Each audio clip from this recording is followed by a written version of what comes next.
Welcome back to the Full Force Combat Podcast. This fine Saturday morning, I'm delighted to be joined by Nathan Little Red Haywood. 7 days ago, he absolutely lit up Brno on short notice. So just talk us through it. First of all, how are you first? And how are we feeling after that? To be honest, mate, it's mental to think that it's been a week. To be honest, it feels like it was like a few days ago. It does. It's like it's flew over it as. I think it's like after we fought, it was like all systems go to get back. It's like obviously our flight was like early that morning, so it just feels like it's been a bit of a blur since then, to be honest. But back in the gym Monday as well. So when you're not training for a week, it sort of flies over as well. A nice week off. Absolutely. But it's good to be back, first of all. Good to be back in the cage. Oh, definitely, 100%, mate. Obviously, it's been a bit of a stint off for us, so it's a bit of relief even just to get back in there and realise that like the career's back on track and I'm back doing what I love to do rather than sort of stagnating a bit and getting a bit sick. I'm glad to be back. Absolutely, because you've had fights scheduled in the meantime since you last fought Roman Paulus, but with injuries and whatnot, it's just not worked out. So how have you found it, Nathan, and how have you coped on a mental aspect as well as a physical aspect, not being able to go and ply your trade? To be honest, right, like the beginning of the year, it wasn't that bad because I had like a lot of stuff going on, like just in life, like not even bad stuff, just like I've like got a house, like that really made me go from moving. I was like actually quite like there was so much to do, so like it sort of like took up all my time and attention. But then like once like we kind of settled in that now, and like as soon as like we sort of got like to the point where it was like, oh, you weren't like rushed off your feet, I was like, oh, I haven't like actually been chasing. Like I'd still been training every day and stuff, but like I hadn't really been chasing like the dream as much as I should have been. Like just getting busy, mate. It's life getting in the way. So, but like it was a good thing because it sort of distracted us really. Like, and I didn't like let it hit us too hard. And then once we, like I say, got a bit settled in, and I started being like, right, I'm getting a bit sick of this, like not getting fights now. But like I say, it's all, I feel that sort of just money in the bank really because I was training all that time. I was getting good sparring in. I don't know. I just think like I needed to not even learn some new stuff, but just like realize some things as well about my style. So I think I've had time to do that, and it's all worked out perfectly. Absolutely, and I think the fruits of your labour shown on Saturday. But more to the point of how did it come about, the opportunity, because it was relatively short notice as well. And let's have it right, his record compared to yours, you was probably brought in to lose, and you went out there and shocked him, didn't you? So how did it come about, first of all? I got offered a fight on another show. I could be wrong about this, but I think it's like a feeder show for Oktagon. Obviously, I don't have much of knowledge about their like the lower down shows Is it over there. PML? Yeah, PML, yeah. So I got offered a fight on there against that guy, like short notice. I'm assuming his opponent pulled out, and like so we took that, and they wanted that at 61, and we were like, aye. So that would have been, to be honest, like I would have like that would have been a tough cut. I would have made it, like, but like I would have had to like definitely diet super hard. Like I dieted pretty hard anyway, but I would have had to be extreme for that. And then they offered us the week earlier for 63, and I was like, to be honest, obviously bigger show, more eyes on it. Like it's a week earlier, but who cares? You know what I mean? So, and we did it at 63, so they offered us that, and it just felt like all the stars were aligning for it, mate. So we took that. To be honest, at first when Fisher rang us about it, I couldn't believe it. I was like, oh, 11 days, and he was like, what are you talking about? He's like, it's everything you wanted this. So I was just like, I've got to take it really, and that was it really, mate. As soon as I said that they had the fight, just started training, mate, as best as I could. I got like 2 sets of sprints in, 2 sets of sparring rounds in, and that was it. We were over there. So, but I like I say, I'd been training, so like I was in shape. It was probably a good thing. Like half the people, the fight had probably overtrained half the time. So I was just like, what? I've had a couple of weeks rest in between my camp. I've got no injuries. I was just like, so even if I'm a little bit out of shape, sometimes like every time if someone's like, oh, you can take 10% off your cardio and we'll get rid of all these little injuries, I think I'd take it. So I was happy. I was like, oh wait. Like win some, like push and pull with it. I had some good things, some bad things. Absolutely, but it's like you said, it's as long as you're kind of ticking over, and especially while you've got all the stuff in your life that's going on, like your house and stuff, and you're settling in, you're ticking over, and then when an opportunity does come along, you can ramp it up a little bit and you can go and make very light work of it. It turned out on the night. Turns So out. let's just talk us through the finish, because it was absolutely spectacular. And I'm just saying it on record now, I think you should have been given the bonus. Everyone's saying that, but what can you do? Do you know what I mean? Do you know what, to be fair, right? I was less gutted about that than I think other people like thought I might have been. I was like, it would have been nice to get it, but I wasn't like heartbroken by it. I was just like, makes sense. Do you know what I mean? I didn't like go in expecting to get it, so I was just like, it's all right. Yeah, but still, the finish. Talk us through it, man, and talk us through your instant feelings afterwards. Because what a way to arrive back at Oktagon, man. I know. To be honest, right, I've been trying not to break it down too much because I'm like, I don't want people really knowing what I'm doing and stuff. But then I'm thinking about it, everyone can pretty much see, with half a brain cell, can pretty much see sort of what I was doing. Like, it's just like it's that front leg, mate. Like, people like everything, you know, like from that front leg. It might not look it on camera, but when you stand in front of it, everything that I do with that front leg just looks the same. So like every time I pick up that front leg, you've got basically like you've got to gamble. You've got to be like, I'm either going to, like, unless you're just going to get out the way and run away. If you're going to choose to try and block it, it's literally just a gamble. You're going like front of your face, left of your face, right of your face, and it's coming one of them. But like it's quite hard to tell which one. And like obviously I don't even think I threw any. I might have. I'll have to watch it back again. But I don't think I threw much to that high, like that side. So like I don't think he conditioned very much to lifting that hand up. And when I lifted my leg, he kept like doing this like step back with his knee, which like wasn't actually like a bad idea, to be honest. Like, because like not many people can switch stances and he can. So just stepping back was probably a good option. But I sort of clicked onto it, and then as soon as he went to step that leg back, it was just he wasn't going to see it coming. It just came over the top. I'm quite buzzing with it though, because I haven't seen another one either, like another hook kick where it's dropped someone like that. So I'm quite happy with it as well. I think that's why it's like, because like the kick itself just sort of sat him down, but I think it's more like how pretty it was that makes it like good. I don't think like, do you know what I mean? I don't think many people throw things that pretty. I think these sort of like just like sort of swing them up, or like it looks a bit more laboured, but it was a bit of a pretty one. So I think people enjoyed it for that.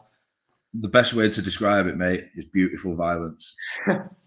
I don't know. I actually care about like stuff like that. You know, I don't know why, like, but I've always like I do care about things looking like some people just go in and scrap, and like it's good if you're winning that, but I think there is something to be said for making things just look like aesthetically pleasing as well. Like I think that's why like a lot of people miss that, but like it's only if you're like, I don't know, if you're into that sort of thing. I think I like things looking pretty, really. No, absolutely. It's when you say it, that's a perfect way to describe it. It's when it's aesthetically pleasing, and it's even better when it does land and it does come off. So yeah. You talked through the levels of it and how you think you struggled with it and whatnot. So what was your feelings after it as soon as you got the finish? Because you've been out for a while now. So what was your instant emotions, Dave?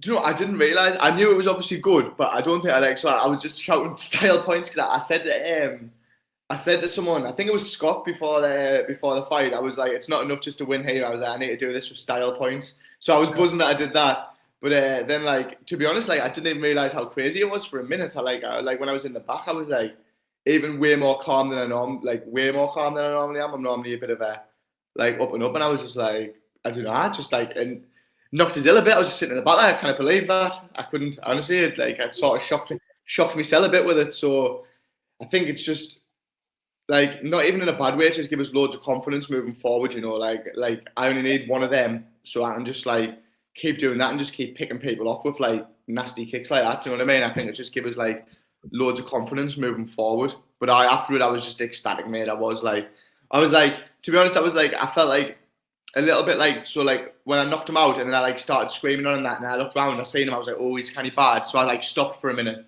But then I think he was all right, kind of quick as well. Like I don't think he was like too bad. Like he was in the back and he was sounding that. So it was a good one for me, really. It was. Couldn't have went better. Absolutely. And like you said about your confidence, but you were what the main factor is, and like you said, you've got to make it a bit of a showpiece. So you've shown everybody what you have in your locker and what your real level is. So have you been keeping an eye on the Oktagon roster, and have you followed Roman Paulus? Would you like to have that rematch if they're going to have you back? Would that be a good shout for you? Would you like to revisit that, or are you not bothered right now? Would you just like a fight, another fight? Yeah, I would just like a fight. Yeah, like Roman.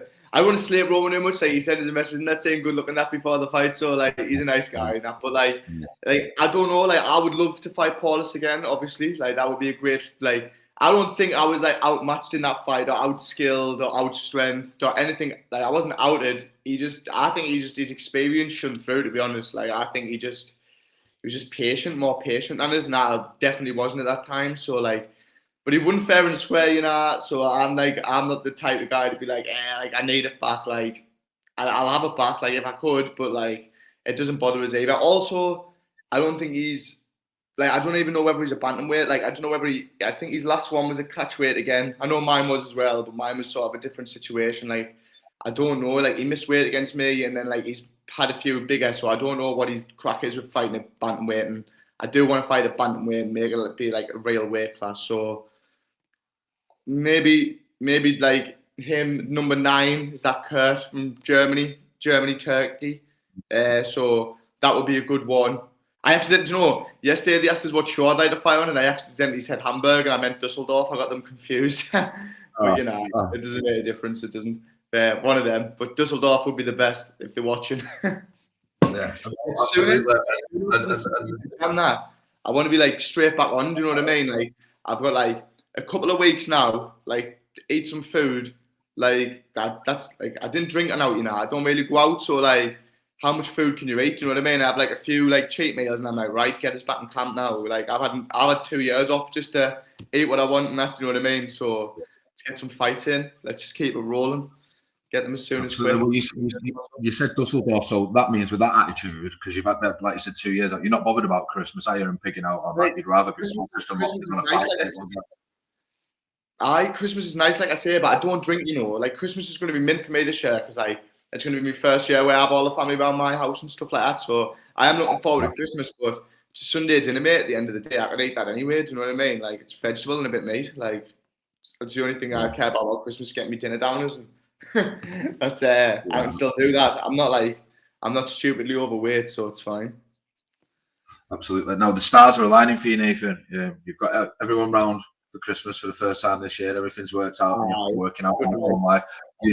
You're absolutely lit up the cage last week, and the sheer size of you and the skill level that you show, and you're going to be a problem for any of them bantamweights. It's fair to say. So, yeah, I think so as well. So you mentioned Hamburg, but they've announced some massive shows next year, 60k stadiums. They're going to Poland, Berlin, new cities. Is there any other ones that you'd like to get on, or is it just make sure that your name's in the hat for them right now? I just make sure my name's in the hat. Like I say, I'd like to get on that Dusseldorf one because that's soon. It is, so like that's like good because it's soon. But like apart from that, mate, just anywhere really. Like I haven't really like I've travelled a bit in that, but never to like a lot of these cities are like obviously not the main city of that place. So like it's good. Like I'll get to go say some different places. And honestly, it doesn't bother me one bit. Like get us away. I actually prefer fighting abroad. I didn't realise how like when I went to the Euros, I loved it over there as well. I just feel like I'm a stress head, me, you know, and like when I go over there, I just have way less stress. Like there's none of the stress at home. You're just there to do a job, so just so much better for me. Just being like chilled out over there. And they want just put my phone on do not disturb. I've got no one to worry about. It's the best. I mean, to be fair, I've got a few people said they're going to make the travel this time and come over with us, so I'll have to just separate from them Reggie lot when I'm over there. But I've got a few coming over next time. Yeah, well, at least the good thing when it's like Germany and the Czech Republic and stuff, it's not outrageously expensive for people to get over as well. So. No. Poland, I imagine, would be a good one as well, like, because that would be a good one for people to go to. I how far afield the Oktagon go? I think it's mainly, obviously, Europe, isn't it? And then, like, I don't think Germany, Czech Republic, Slovakia, now they've announced Poland for next year. So that's pretty good. Like, all of them are pretty, like, easy to get to. Amsterdam connection flight and then straight there, so it's not too bad. It's not. It's mint though. Like all these countries are like it's massive over there as well. You know, like I'm getting such like a good audience from it. Do you know what I mean? Like it's like diverse as well. I'm not just like getting like an English fan base. It's good to see like getting all these other countries and stuff. It's amazing. It is. Absolutely. No, you are only just back now, and we have just mentioned a certain name there. So is it fair to say that's your mission for 2026? Make sure you're in them rankings and see where you're at in 12 months' time after a few fights? I just build myself up through them, mate. I just want to have a good year and just be active. Like honestly, right? I think I haven't even had a good year yet. Like where I've had like 4 fights. Like I'd love that just to be active for a whole year, like, and actually like be able to build on some momentum rather than have one. Everyone forgets about it. Have one. Everyone forgets about it. It's like I need to just keep the ball rolling and just keep myself out there. Do you know what I mean? So I can start building a career rather than just having a fight every now and again. Absolutely. I don't know about people forgetting about them though when you put. No, I'm not going to forget about that one for a while. To be fair. Yeah, no. Absolutely quality. I was commenting on X and that, but I didn't even have X before this fight, really. So like, I was like trying to like tell people like, "Oh, this one's me," and just getting no replies. So I've had like 2 followers on X. So I need to start using that one more. I do. Absolutely, Nathan. Listen, it's been great to chat, and I hope we're getting a fight announcement soon, whether that be Dusseldorf, Hamburg, or any other. Little Reds making noise now. That bantamweight division, he put them on notice last weekend. Let's go Oktagon. Let us know sooner. Cheers. Let's go. Thank you. Thanks very much for having us on, mate. I appreciate you. No, cheers, pal. I really do appreciate your time. Thank you, brother.